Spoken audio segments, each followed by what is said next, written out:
नमस्कार, आप सुन रहे हैं एशियाविल हिंदी का ये डेली पॉडकास्ट। मैं हूं अनीता और मैं आपको बताऊंगी कोरोना वायरस और लॉकडाउन से जुड़ी 5 बड़ी खबरें। साथ ही बात करेंगे बेरोजगारी संकट के बारे में।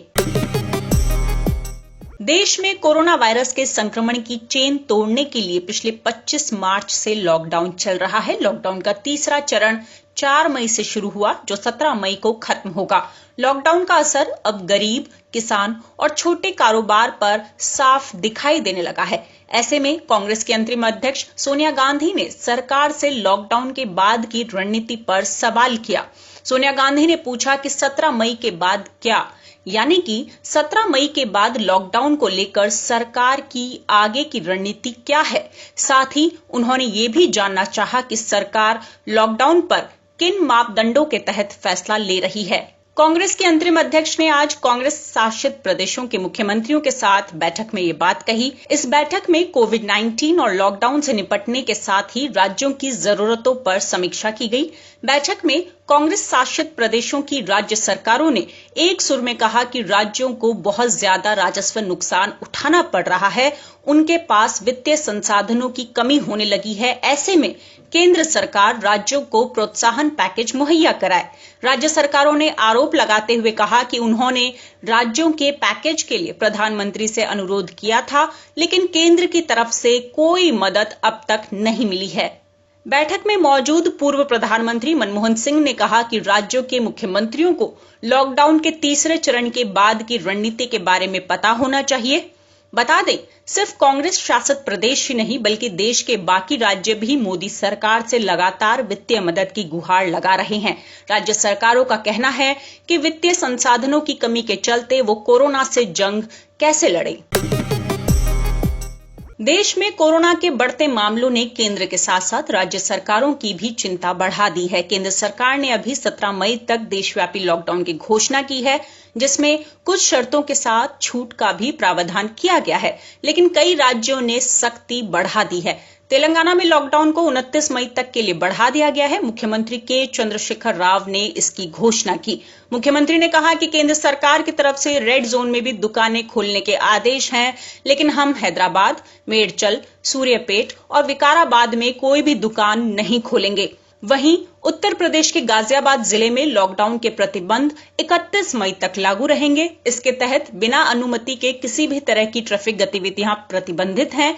ये आदेश धार्मिक, सांस्कृतिक और राजनीतिक समारोह, खेल आयोजनों और अन्य कार्यक्रमों पर भी लागू रहेगा। पूजा स्थल भी बंद रहेंगे। सभी के लिए फेस मास्क लगाना अनिवार्य है और अगले आदेश तक स्कूल भी बंद रहेंगे। मंगलवार को ही मुंबई में बीएमसी ने बड़ा फैसला लिया था। इसके मुताबिक मुंबई में अब शराब की दुकानें नहीं खोली जाएंगी। बीएमसी ने भीड़ को देखते हुए अपना पूर्व में दिया आदेश वापस ले लिया।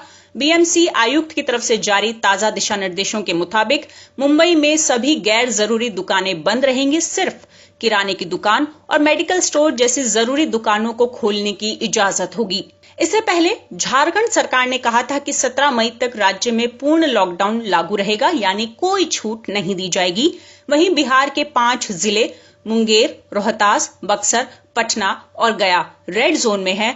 इस जोन में सिर्फ आवश्यक वस्तुओं की दुकानें खुलेंगी। बिहार के डीजीपी गुप्तेश्वर पांडे ने साफ कर दिया था कि पूरे राज्य में लॉकडाउन के दौरान पहले की तरह ही पाबंदियां लागू रहेंगी। गुजरात में रेड जोन में आने वाले अहमदाबाद, सूरत, वडोदरा, गांधीनगर और भावनगर के निगम सीमा क्षेत्रों में अगले 2 सप्ताह तक लॉकडाउन के नियमों में किसी भी तरह की छूट नहीं दी गई है। इसके अलावा ऑरेंज जोन में आने वाले राजकोट नगर निगम क्षेत्र में भी कोई राहत नहीं दी जाएगी। एक तरफ जहां राज्य लॉकडाउन बढ़ा रहे हैं या छूट वापस ले रहे हैं, तो वहीं असम सरकार ने आज से लॉकडाउन में थोड़ी और छूट दी है। असम सरकार ने उद्योगों और संबंधित आपूर्ति श्रृंखलाओं, चाय उद्योग, गोदामों, पीडीएस संचालन, एफसीआई गोदामों, एलपीजी और पेट्रोलियम वितरण सेवाओं के साथ साथ निर्माण गतिविधियों और माल ढोने वाले वाहनों को काम करने की अनुमति दी है। इसके अलावा वहां प्राइवेट ऑफिसों में भी काम शुरू हो गया है। बता दें कि प्रदेश के ग्रीन जोन वाले जिलों में सुबह 7 बजे से शाम 5 बजे तक इन सारी गतिविधियों की अनुमति दी गई है। कोविड-19 महामारी के प्रसार को रोकने के लिए दुनिया के ज्यादातर देशों में लॉकडाउन किया गया है। भारत में 25 मार्च से लॉकडाउन जारी है। ऐसे में आर्थिक गतिविधियां बिल्कुल ठप पड़ गई हैं, जिसका सीधा असर अब अर्थव्यवस्था पर भी दिखने लगा है। भारत में बेरोजगारी का संकट बढ़ गया है। भारत में 15 मार्च को समाप्त सप्ताह से लेकर 3 मई के बीच बेरोजगारी दर 6.74% के स्तर से बढ़कर 27.11% पर पहुंच गई है। Centre for monitoring Indian economy यानी CMIE ने ये आंकड़े जारी किए हैं। मुंबई स्थित थिंक टैंक ने कहा कि बेरोजगारी की दर शहरी क्षेत्रों में सबसे अधिक 29.22% रही, जहां कोविड-19 संक्रमण के सबसे ज्यादा प्रभावित इलाके रेड जोन की संख्या ज्यादा है, जबकि ग्रामीण क्षेत्रों में बेरोजगारी की दर 26.69% थी।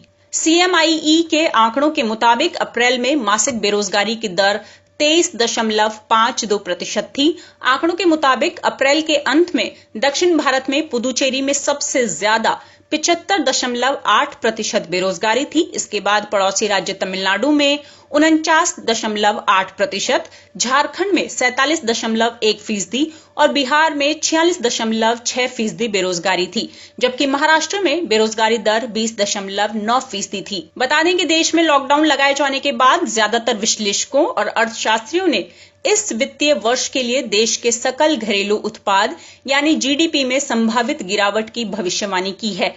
MSME और असंगठित क्षेत्र में रोजगार तेजी से घटने की संभावना जताई जा रही है। देश में कोरोना वायरस संक्रमण के मामले तेजी से सामने आ रहे हैं। देश में कोरोना संक्रमित मरीजों का आंकड़ा बढ़कर 49,000 के पार पहुंच गया है। स्वास्थ्य मंत्रालय की ओर से आज जारी आंकड़ों के मुताबिक देश में कोरोना वायरस से अब तक 1,694 लोगों की मौत हो चुकी है, जबकि संक्रमितों की संख्या 49,391 हो गई है। वहीं पिछले 24 घंटों में कोरोना के 2,958 नए मामले सामने आए और 126 लोग इस वायरस से जान गंवा चुके हैं। हालांकि इस बीमारी से अब तक 14,183 मरीज ठीक हो चुके हैं। कोरोना मरीजों की रिकवरी रेट सुधरकर 28.71% हो गई है। देश में महाराष्ट्र कोरोना वायरस संक्रमण से सबसे ज्यादा प्रभावित है। यहां पर अब तक कुल 15,525 कोरोना मामले सामने आ चुके हैं और 617 लोगों की मौत हो चुकी है। वहीं मुंबई देश का एकमात्र ऐसा शहर है जहां करीब 10,000 कोरोना संक्रमण के मामले हैं। महाराष्ट्र के बाद गुजरात दूसरा राज्य है जहां पर कोरोना संक्रमण के मामले तेजी से बढ़ रहे हैं। गुजरात में अब तक 6,245 मामले सामने आए हैं और 368 लोगों की जान गई है। दिल्ली में अब कोरोना संक्रमितों का आंकड़ा 5,000 के पार पहुंच चुका है। दिल्ली सरकार की तरफ से जारी ताजा आंकड़ों के मुताबिक दिल्ली में अभी कोरोना वायरस के 5,104 मामले हैं और अब तक 64 लोगों की मौत हो चुकी है। इसके अलावा तमिलनाडु में 4,958, तो उत्तर प्रदेश में 2,880 और वहीं बिहार में 536 मामले सामने आ चुके हैं। उधर राजस्थान में कोरोना के 3,193 मामले हो चुके हैं। पूरी दुनिया में कोरोना वायरस के कारण अब तक संक्रमण के 36,62,691 मामलों की पुष्टि हो चुकी है, जबकि मौतों का आंकड़ा 2,57,000 तक पहुंच गया है। जॉन्स हॉपकिंस यूनिवर्सिटी के आंकड़ों के मुताबिक सबसे ज्यादा मौतों के मामले में अमेरिका और यूरोप सबसे आगे हैं। अकेले अमेरिका में कोरोना संक्रमितों की संख्या 12,04,351 पर पहुंच गई है, जबकि यहां 71,064 लोगों की मौत इस वायरस के चलते हुई है।